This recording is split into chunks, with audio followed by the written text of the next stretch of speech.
Friends, आप सभी का फिर से एक नई वीडियो में स्वागत है। आई होप आप सभी अच्छे होंगे। फ्रेंड्स, इस वीडियो में हम अनुष्ठान के बारे में पढ़ेंगे। ठीक है, लास्ट वीडियो में हमने उत्सव के बारे में पढ़ा था, तो इस वीडियो में हम अनुष्ठान के बारे में पढ़ने वाले हैं। ठीक है, अगर फ्रेंड्स आपको ये वीडियो अच्छी लगे तो वीडियो को ज़्यादा से ज़्यादा शेयर करें, लाइक करें और चैनल को सब्सक्राइब ज़रूर करें। एंड अगर आपको ये वीडियो यूज़फुल लगे तो इसको अपने दोस्तों के साथ भी ज़्यादा से ज़्यादा शेयर करें। तो चलिए बिना देर करते हुए स्टार्ट करते हैं। तो लास्ट वीडियो में हमने त्योहारों के प्रकार, त्योहारों के कार्य और उत्सव के कार्य के बारे में पढ़ा था। अब इस वीडियो में हम अनुष्ठान के बारे में पढ़ेंगे। ठीक है, अनुष्ठान क्या होता है, उसके कितने प्रकार हैं और उनका हमारे लिए क्या महत्व है। ठीक है, फिर नेक्स्ट वीडियो में हम जो है केस स्टडीज़ के बारे में पढ़ेंगे। इन तीनों टॉपिक्स को हम उसमें कवर करेंगे। ठीक है, तो सबसे पहले हम देखते हैं अनुष्ठान। ठीक है, अनुष्ठान। ठीक है, तो चलिए इसके बारे में पढ़ते हैं। अनुष्ठान जो है वो एक विशाल और जटिल शब्द है। ठीक है, इसलिए इसको परिभाषित कर पाना बहुत ही कठिन है, यानी कि इसकी जो एग्जैक्ट परिभाषा है वो देना हमारे लिए जो है कठिन है, जटिल है। ठीक है, और संस्कृति और इतिहास के माध्यम से बहुत व्यापक रूप से हो सकता है। इनकी जो इसका स्वरूप है वो ज़्यादा बड़ा है। ठीक है, व्यापक है, विस्तृत है। पूरे मानव इतिहास में अनुष्ठान किए गए हैं। ठीक है, क्योंकि यह न केवल एक व्यक्तिगत उद्देश्य की पूर्ति करता है, यानी कि इसमें बताया गया है कि जो अनुष्ठान है उसका विवरण जो है हमें अपने इतिहास में भी देखने को मिलता है। ठीक है, और जो ये अनुष्ठान होता है इसका मोटिव ये नहीं होता कि व्यक्तिगत उद्देश्य है।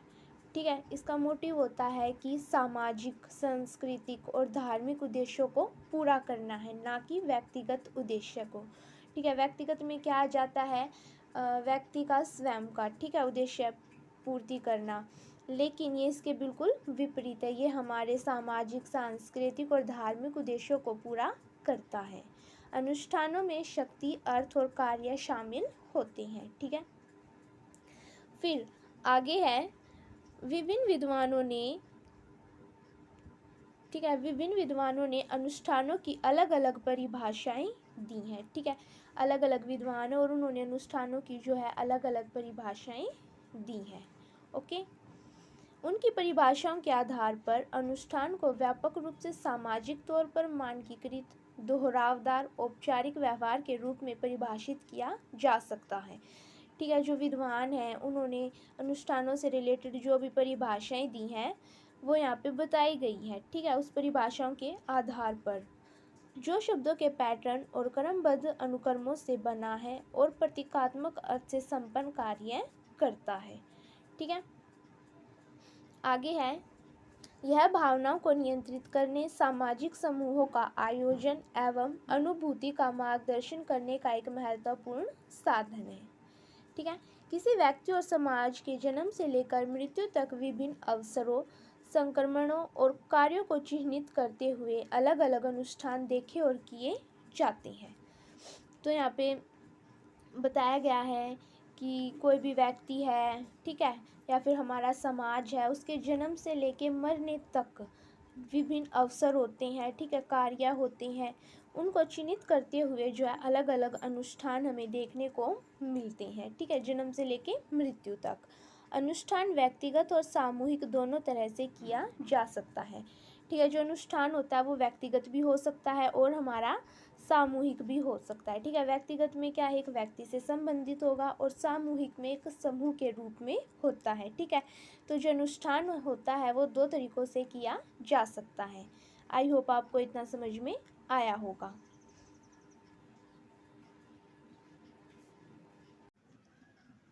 तो अब हम पढ़ने वाले हैं अनुष्ठान के प्रकार। तो जो अनुष्ठान है उसके बहुत सारे प्रकार यहाँ पे जो है बताए गए हैं। तो सबसे पहले बताया गया है पारित होने का संस्कार। इसको जो है हम जीवन चक्र संस्कार भी बोलते हैं। ठीक है, क्योंकि हमारे जीवन चक्र से संबंधित पाया जाता है। जीवन चक्र में क्या होगा, हमारे जन्म से लेकर मृत्यु तक जो भी कार्य हम करते हैं, ठीक है, वो एक चक्र के रूप में हमारा प्रदर्शित होता है। ठीक है, तो ये एक ऐसा समारोह होता है जो सामाजिक जीवन के एक चरण से दूसरे चरण में संक्रमण को चिह्नित करता है, जिसमें हमारा आ जाएगा कि जन्म, लड़कों और लड़कियों के लिए आने वाली उम्र की दीक्षा, विवाह और मृत्यु आदि। ठीक है, ये सभी हमारे जो है जीवन चक्र में आ जाएंगे। इसीलिए जो है हम इसको जीवन चक्र संस्कार भी बोलते हैं। ठीक है, फिर जब इन अनुष्ठानों को किया जाता है तो इसके लिए एक नए तरीके की स्थापना की जाती है। ठीक है, इस अनुष्ठान को करने के लिए क्या है, एक नए तरीके की स्थापना की जाती है, जिसमें एक व्यक्ति होता है जो अनुष्ठान करवाता है, उसे एक नई पहचान और समुदाय के सदस्य के रूप में पहचाना जाता है। ठीक है, कोई भी व्यक्ति अगर इस अनुष्ठान को करवाता है तो उसको क्या एक नई पहचान मिलती है और वो समुदाय के सदस्य के रूप में उसकी जो है पहचान बढ़ जाती है। ठीक है, उसको लोग जो है जानने लगते हैं। फिर सेकंड है हमारा कैलेंडर संबंधी संस्कार। ठीक है, जैसा कि आप नाम से समझ रहे हो, कैलेंडर संबंधी संस्कार।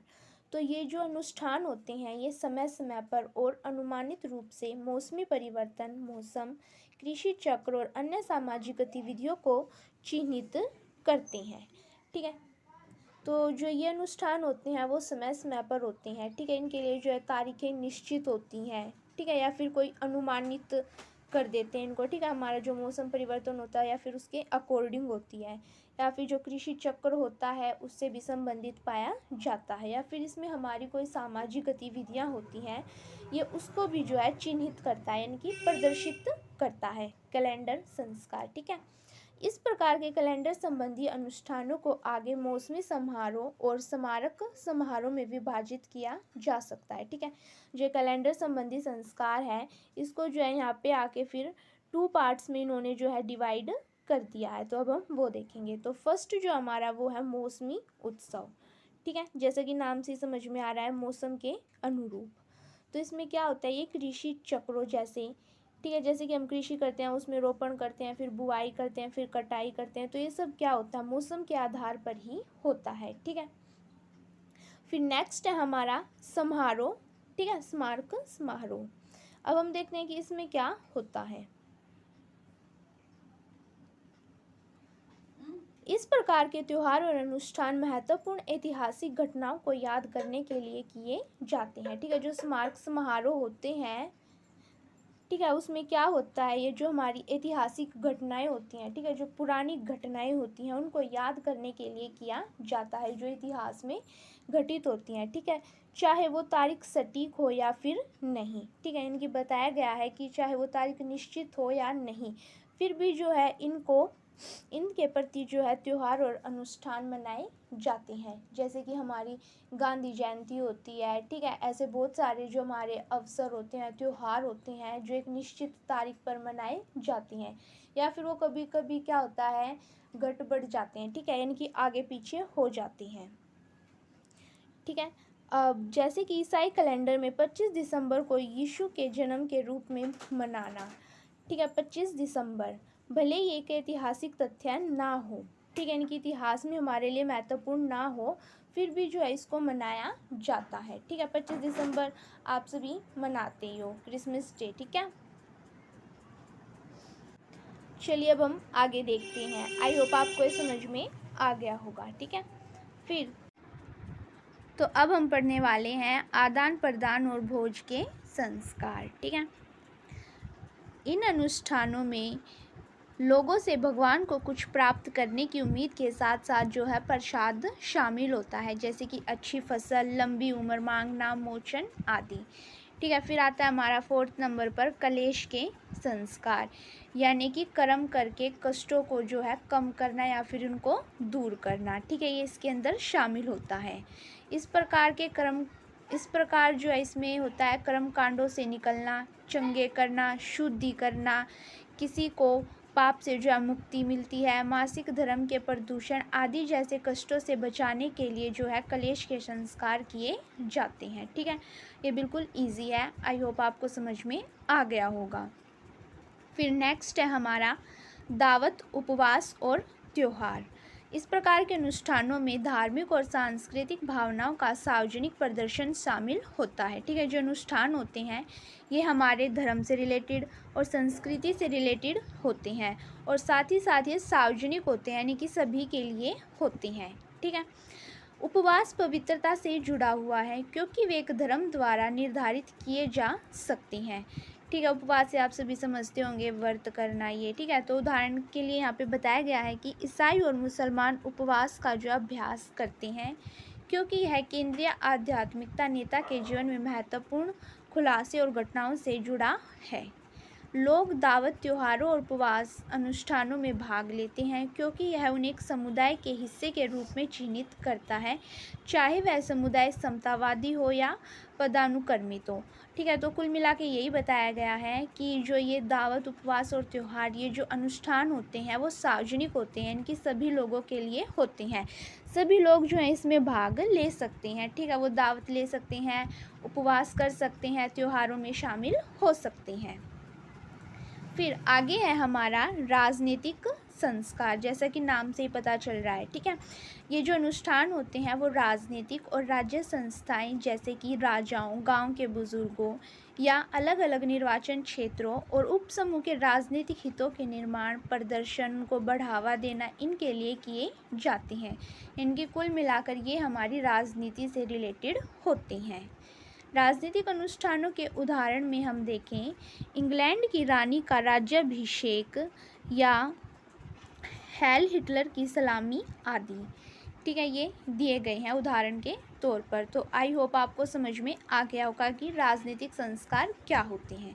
ये हमारी राजनीति से रिलेटेड होते हैं। जो दावत, उपवास और त्यौहार होते हैं ये हमारे सार्वजनिक होते हैं, सभी के लिए होते हैं। ठीक है, फिर हमारा क्लेश के संस्कार, ये जो किए जाते हैं ये कष्टों से मुक्ति पाने के लिए होते हैं, चाहे वो कोई भी कष्ट हो। फिर हमारा आदान प्रदान और भोज के संस्कार था। ठीक है, आई होप आपको ये अच्छे से समझ में आ गया होगा। चलिए आगे देखते हैं। आगे हमारा अनुष्ठानों का महत्व। ठीक है, जो अनुष्ठान किए जाते हैं उनका आखिरकार क्या महत्व है, अब हम वो देखेंगे। अनुष्ठान जो होते हैं वो बार बार किए जाते हैं और उनका पालन करना जारी रहता है। ठीक है, क्योंकि यह एक व्यक्ति और समुदाय के लिए उद्देश्यों की पूर्ति करता है। तो अनुष्ठान यही होता है, ये बार बार किए जाते हैं, पालन करना जरूरी होता है इनका, और किस उद्देश्य के लिए किए जाते हैं, व्यक्ति और समुदाय के उद्देश्यों की पूर्ति के लिए जो ये किए जाते हैं, उनके भले के लिए। तो सबसे पहले है प्रकृति पर नियंत्रण और सांस्कृतिक व्यवस्था का प्राकृतिकीकरण करना। जो अनुष्ठान होते हैं उनके माध्यम से पारित होने के संस्कार, जो हमने पहला पढ़ा था, जैविक प्रक्रियाओं और प्राकृतिक चक्रों को बहुत ही महत्व की सांस्कृतिक घटनाओं के रूप में जो है प्रस्तुत किया जाता है। ठीक है, जो पारित संस्कार था वो हमारा जीवन चक्र से संबंधित था, तो उसी के बारे में जो है बताया गया है। फिर है हमारा सामाजिक एकता लाते हैं। ठीक है, इनके लोगों में जो है सामाजिक भावना बढ़ती है। ठीक है, सामाजिक संरचनाओं के अनुरूप सुनिश्चित किए जाते हैं ताकि ज़्यादा से ज़्यादा लोग इकट्ठे हों और हमारी जो सामाजिक एकता है उसको मजबूत किया जा सके। यह समाज के अंदर सामाजिक संबंधों और शक्ति संरचनाओं की स्थापना करता है। ओके, फिर थर्ड है हमारा, ये व्यक्ति को जो है समुदाय में लाता है ताकि सामाजिक बंधनों को बनाया रखे जा सके। ठीक है, वही हमारा सामाजिक एकता से संबंधित है। ठीक है, ताकि सारे लोग इकट्ठे हों, एक समुदाय बनाएं और अच्छे से समाज में रहें। ठीक है, फिर था हमारा कैलेंडर संबंधी अनुष्ठान। ये क्या होता है, समय के साथ मनाए जाते हैं या फिर इनके लिए कोई जो तारीख होती है वो निश्चित की जाती है या फिर नहीं होती। ठीक है, एग्जाम्पल के तौर पर जो 25 दिसंबर का बताया गया था जिस दिन हम क्रिसमस डे मनाते हैं। ठीक है, तो इसमें वही है, ये अनुष्ठान समय बीतने और दिनों और वर्षों के नवीनीकरण चक्र को सामाजिक अर्थ देते हैं। बारिश या भूमि की उर्वरता मांगने के लिए अनुष्ठान जैसे अनुष्ठान मानव गतिविधियों और पर्यावरण की लय और बड़े ब्रह्मांड के साथ व्यवहार को फल एक रूपता में लाते हैं। ठीक है, तो चलिए आगे देखते हैं। अनुष्ठान जो होते हैं वो मनुष्य और परमात्मा के बीच एक गहन संबंध की भावना पैदा करते हैं। जैसे कि हम उपवास करते हैं, ठीक है, व्रत करते हैं, ये उससे संबंधित है, ठीक है, ताकि जो मनुष्य है और जो परमात्मा इनकी भगवान है उनके बीच में एक अच्छा संबंध बन सके। क्योंकि जो अनुष्ठानों के माध्यम से मनुष्य, देवताओं, राक्षसों, पूर्वजों के बीच अनश्वरता व्यक्त की जा सके। ये हमने पढ़ी लिए थे। फिर है हमारा नंबर 6, ये धार्मिक, सामाजिक और सांस्कृतिक मूल्य प्रणालियों को उलटने पलटने, प्रेरणा या नई आकृति प्रदान करने का भी एक अवसर प्रदान करते हैं। इसमें हमारे धर्म से रिलेटेड, समाज से रिलेटेड और संस्कृति से रिलेटेड बताया गया है। फिर ये एक समुदाय के साझा मूल्यों और मानदंडों को भी आकार देते हैं। यह सामुदायिक जीवन में अंतर्निहित वैचारिक संरचनाओं को रूपांतरित और नवीनीकृत करते हैं, इनको नया नया रूप प्रदान करते हैं। तो ये थे हमारे जो अनुष्ठान होते हैं उनका महत्व। सो फ्रेंड्स, आज की वीडियो में इतना ही। नेक्स्ट वीडियो में हम इसके नेक्स्ट टॉपिक के साथ मिलेंगे। आई होप आपको ये वीडियो अच्छी लगी होगी। अगर आपको ये वीडियो अच्छी लगी हो तो इसको ज़्यादा से ज़्यादा शेयर करें, चैनल को सब्सक्राइब करें, वीडियो को लाइक करें, ठीक है। धन्यवाद।